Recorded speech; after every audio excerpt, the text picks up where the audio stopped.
The following is a special presentation of Tony Kurre Radio. Keep your mission on your mind and your mind on your mission. This is Mission Minded with Michael Coleman. It is a new year and a new way of doing things, New Year's resolutions. He is the same man, though. He is Michael Coleman, the CEO of Heart of Alabama Food Bank. I'm the same guy, too. Tony Kurre here on Tony Kurre Radio. Welcome to 2024 here and another edition of Mission Minded. Looking forward to taking the show to new heights and new lengths and kind of broadening our expansions, I always talk about stretching our legs. We're going to allow you to stretch your legs philosophically and business-wise through Mission Minded. Keep your mind, your mission on your mind. But Michael, Happy New Year to you, brother. How you doing, man? Everything good?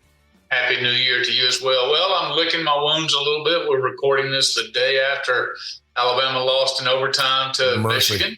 Oh, my gosh, yeah. But tough game. But anyway, very optimistic about 2024 and very thankful to be here with you. And love doing the show and hope it's of value to people. And So you brought this up, and this is a great interview. So before we get into our topic, and I'm sorry because we may get into this, and we may not even get into your topic now that I'm thinking about this, but it's perfect. It's perfect timing with what we just saw with Alabama. First of all, the overtime agenda in college football, that's why it's so great and so absolutely heartbreaking, because you can go from being up 7 1 minute and within 3 minutes all of a sudden be down 7 and it's 4th and goal, and if you don't score, I mean, just a minute ago you were about ready to win this game that was going to put you in the national championship game, and all of a sudden you're looking at your clock and it's 4th and goal and you're like, what just happened here? That's by design, because obviously the way the ball goes back and forth.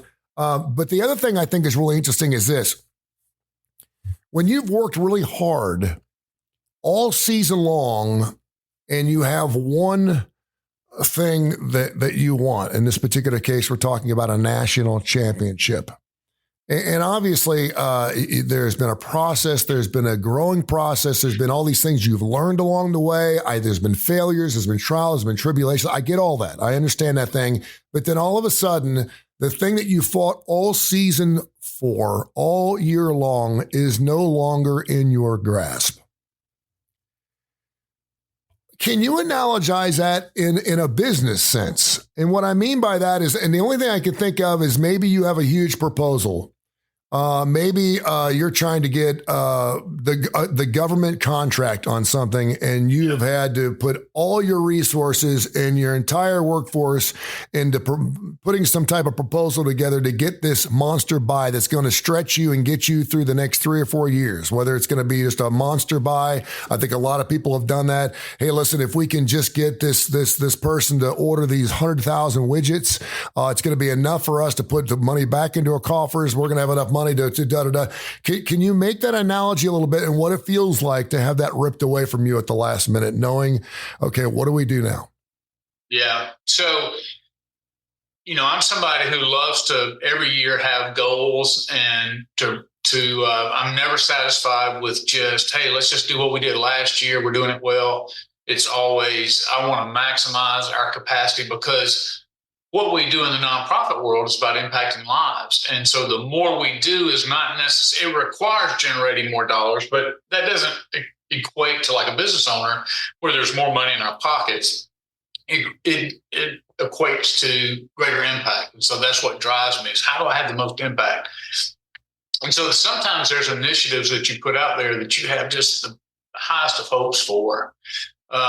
And then obviously we're just coming out of a key fundraising season, and I still haven't done all the analysis. But when you look at something like that, and let's say you fall short of what you wanted because you know you need X amount of dollars to do X amount of initiative, you can fall short. And if you're not careful as the leader, and I have to remind myself of this, you can focus on that and then almost project that you're disappointed. So right now, Nick Saban, of course, the standard Alabama is very high, and it's almost national championship or bust. But most people agree that this was by far one of Saban's most talented teams. And that's why they kept saying for him to make it to the playoffs, was one of his best coaching jobs ever, because he didn't have the great quarterback. He didn't have all of that, especially during the year.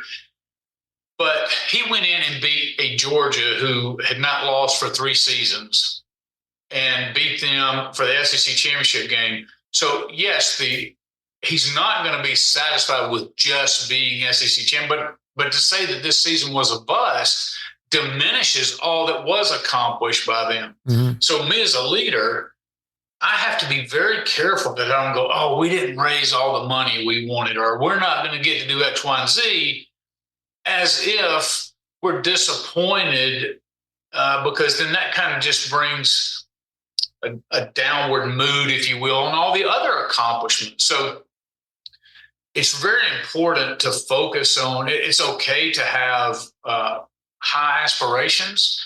You push towards that. If you don't get it, I think you have to evaluate that in the full context of what your organization did. Because I can look at, say, this year, now, of course, our fiscal year runs July to June, so we're halfway through our fiscal year.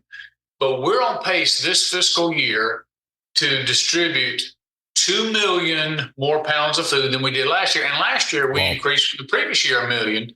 So in the year, in the 2 years I've been here, well, it would be 2 years in the summer, we will have increased distribution by 3 million pounds. Well, that's not insignificant. Yeah. Now, is it everything that we wanted to do? Have we been able to jump? No, but we've done so many good things. And so I want to project, I want to focus on what I appreciate about the organization. I want to focus on the people, the new donors that came on. I still want to get the old donors that maybe dropped off and didn't give this year. You still want to try to reclaim them, but I don't want to focus on what we lost. I want to focus on what we gained and try to stay positive and keep the momentum going. And that's something that as a leader, I have to pull from within myself. I have to have that awareness, because if it was a mid-level manager, the supervisor, I could come in and go, no, we got let's focus on this right now. I don't have anybody. I've got a board of directors, but they're kind of distant. So if there's leaders of organizations out there, even if there are tough times, and every business goes through tough times, and every business fails to get the big contract, and every business fails to get the big donor, whatever it is, you're going to have disappointments, you're going to have failures. I think it's better if you can talk about those things, but don't let it define you, and don't let it define the work. Because I've had people that work through the calendar year 2023 that have busted their hump. And as a result of what they're doing, we're making a greater impact. And that's the bottom line. We may not get to do everything we want, but you can build them up and show them that they have value and that we have value as an organization. And therefore, the season's not a bust. I know Saban's going to get that question from somebody. Do you consider the season a bust? And yes, he wanted to get a national championship, but he'll say, how can you call SEC champions a bust? I mean, it's a success. So it's all about perspective and all about what you want to project to those that are involved. And I think what's really interesting about the Nick Saban thing, we've certainly talked a lot about that on TKR, because we talk a lot about businesses and sports here on the Tony Kurre Radio platform, but it was from top to bottom.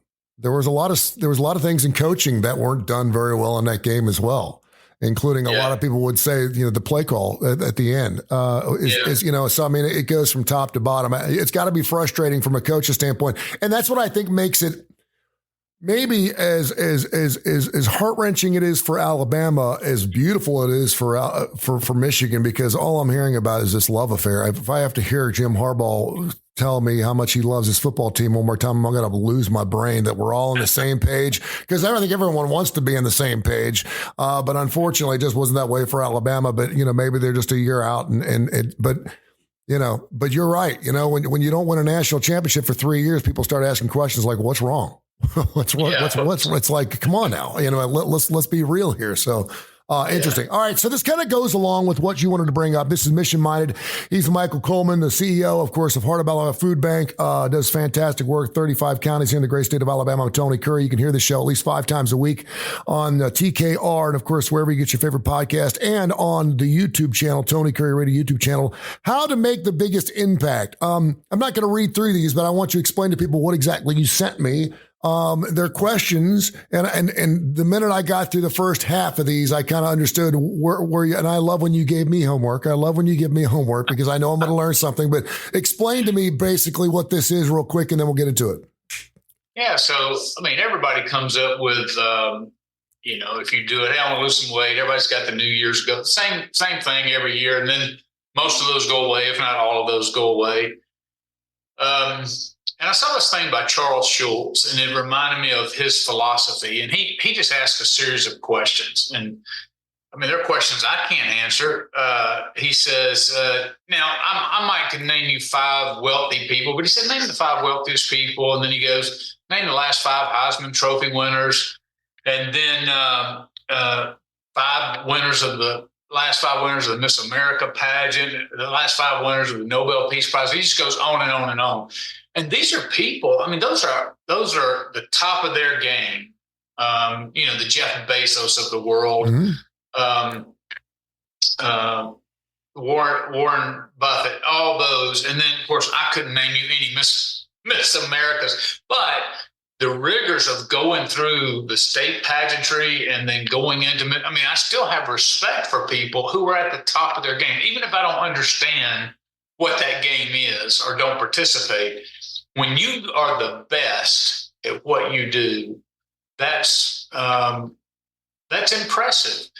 But the reality is the average person is not impacted by those people, and the average person don't know those people or have a relationship with them.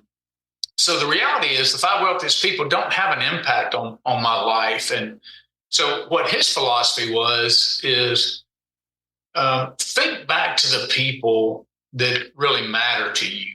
And so he threw out some like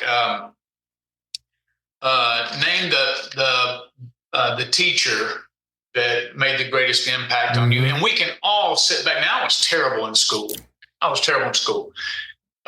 And was brought up in a broken home, had very difficult circumstances. And I had teachers that hated me. And I get hating me because I was the smart aleck. I was the rebellious kid. I was I was just a hellion. But there were some people who understood kind of what I was dealing with behind the scenes and showed a lot of empathy and genuinely reached out in a caring way. And I think about, they didn't have to do those kind of things. They didn't have to act like they gave a crap about me. They could have just come in and done a job.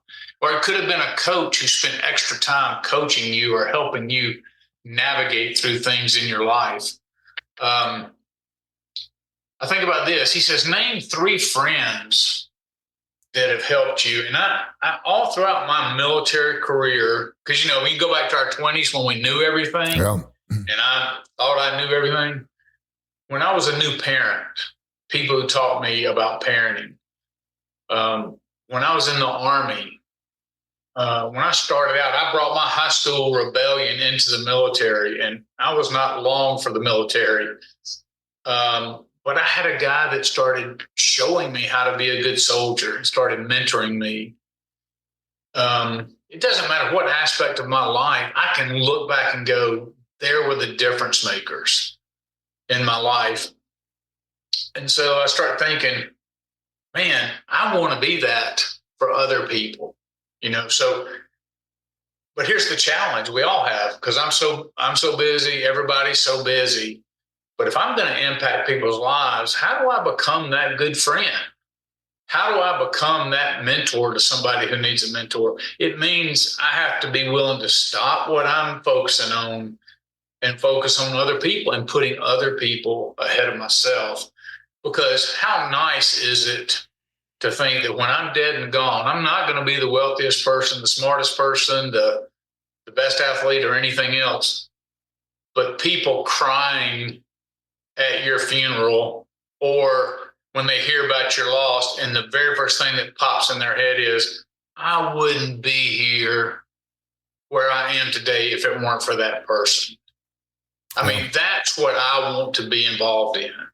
That's what I want my life to be wrapped up in. That's a beautiful thing.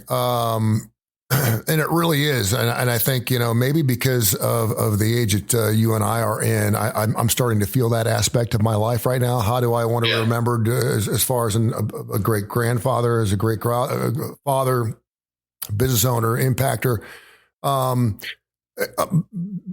You do realize that you got to pay it forward and you got to do it for the right reason. But you realize that by doing things for other people, that's how you truly move the needle. Do you know what I'm saying? I mean, I always tell people, there may be someone, and gosh, I hope that people have done so many things for me, including yourself. Business owners and friends have done things for me, and I hope and I've tried to repeat those processes for other people that have always needed things. And I've always told people, if they feel bad, they're like, really, I feel difficult, or I feel bad for having to ask you this. And I'm like, what do you got? And I'm like, keep asking, keep working, keep putting yourself in the right positions to use that leverage for whatever you're asking for, so that, you can help that person on the backside. But sometimes by not asking for that help, you're not allowing that person to help you. Can you talk about that a little bit? I mean, because because if you're sitting back and you've got all these resources and you're not helping anyone because everyone's afraid to ask, and they don't want to ask you because, well, Mike's, he's got too much on his plate, blah, blah, blah, blah, blah. You're not allowing your gift. You're not allowing what God put in your heart to do for others. And by not doing that, you can't find your refuge too. Yeah. So, boy, I tell you, and it goes into another aspect of our society that I really struggle with, and that is we value independence.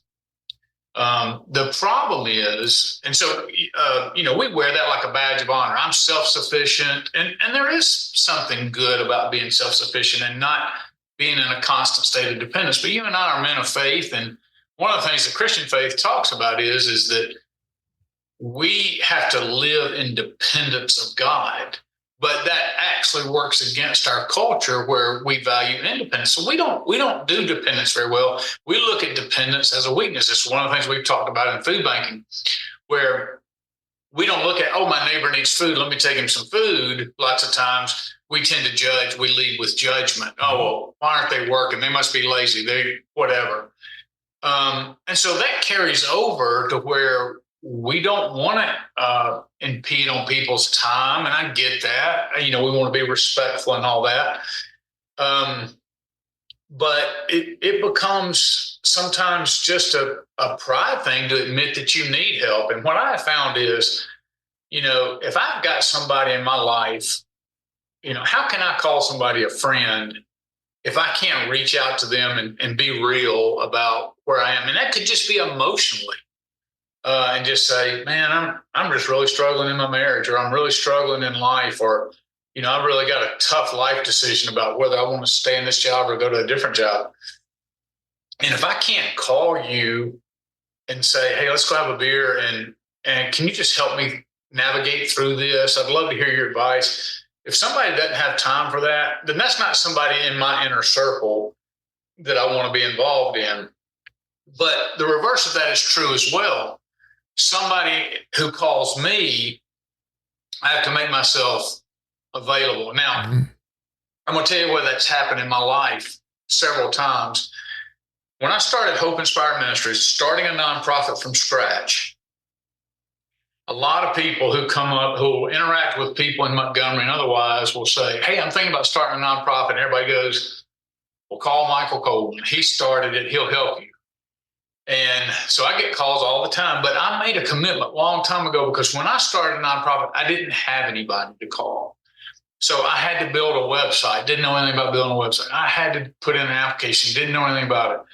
I didn't know anything about setting up my first budget or writing a business plan and all the things that are involved in that. And I just made a commitment that I'm not going to turn anybody away, that I will sit down and have that conversation. Now, I'll give them things to do, like, hey, put together a business plan. I teach them how to do that, and then come back. And most people stop right there when they realize all the work that's involved in it.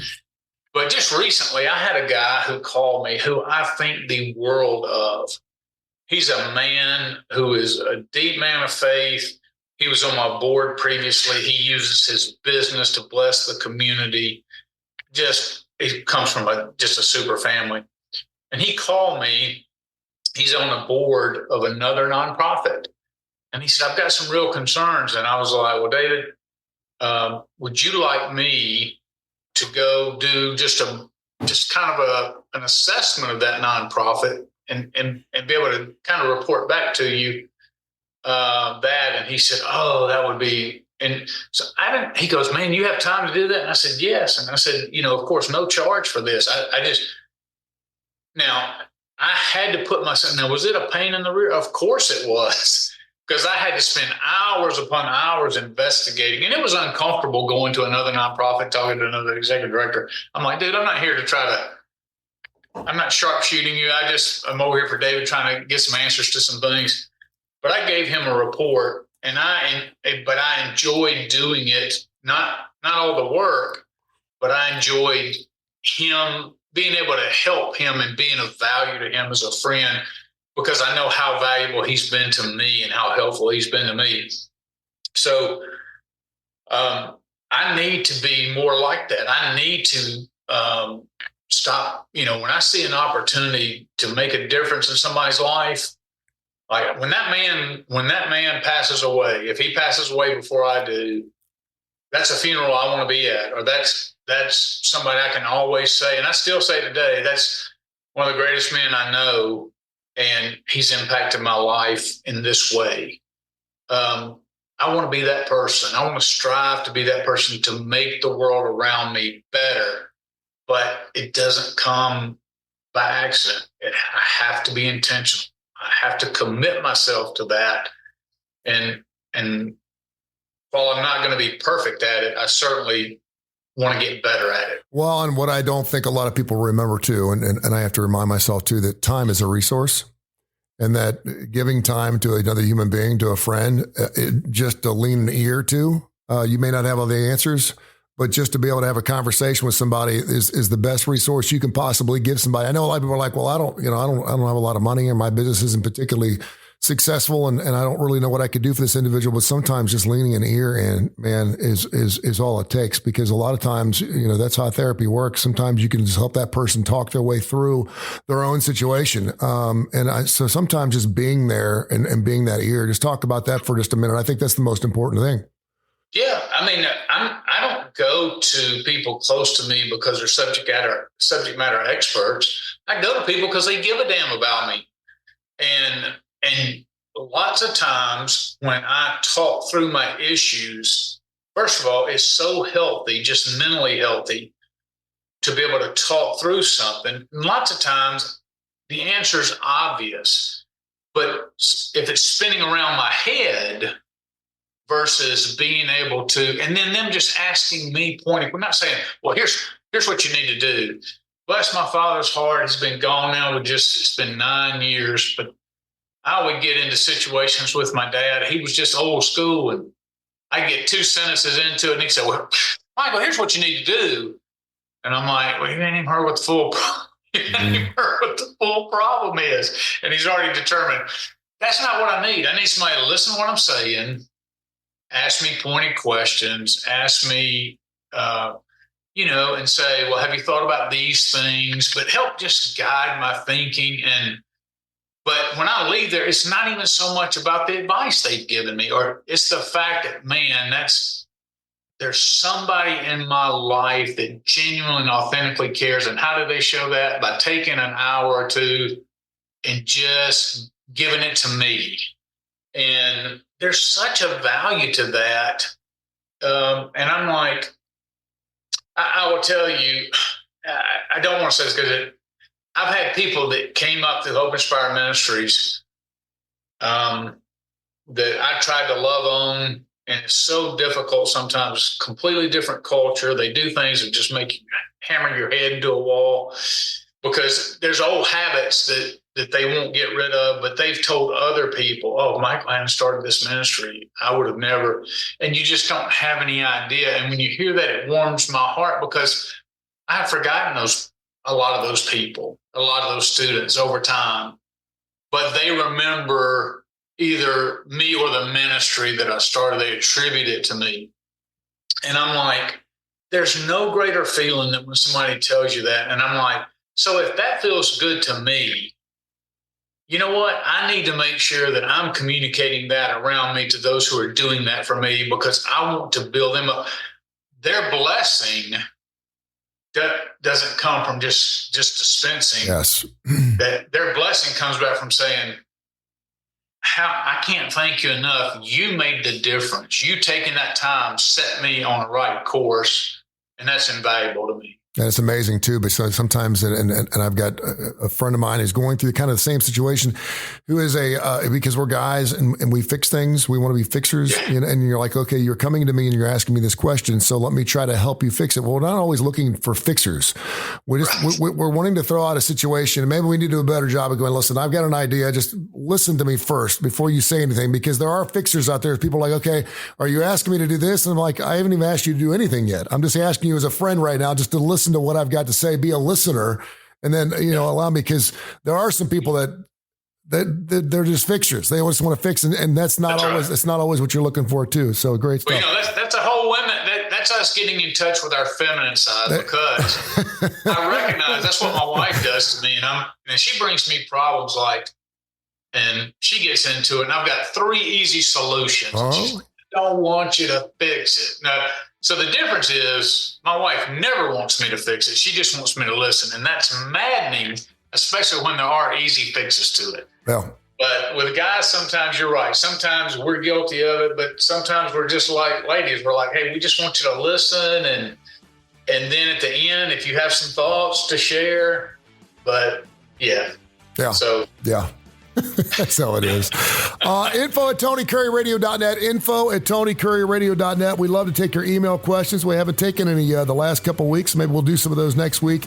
And of course, we have another show called Bite by Bite, which we do right here. It airs right after this wonderful Mission Minded show right here on Tony Curry Radio 5 days a week. And of course, wherever you get your favorite podcasts, we're available on every major indice out there, including, of course, on the Tony Curry Radio YouTube channel, which you can watch right here on Tony Curry Radio. This has been a special presentation of Tony Curry Radio.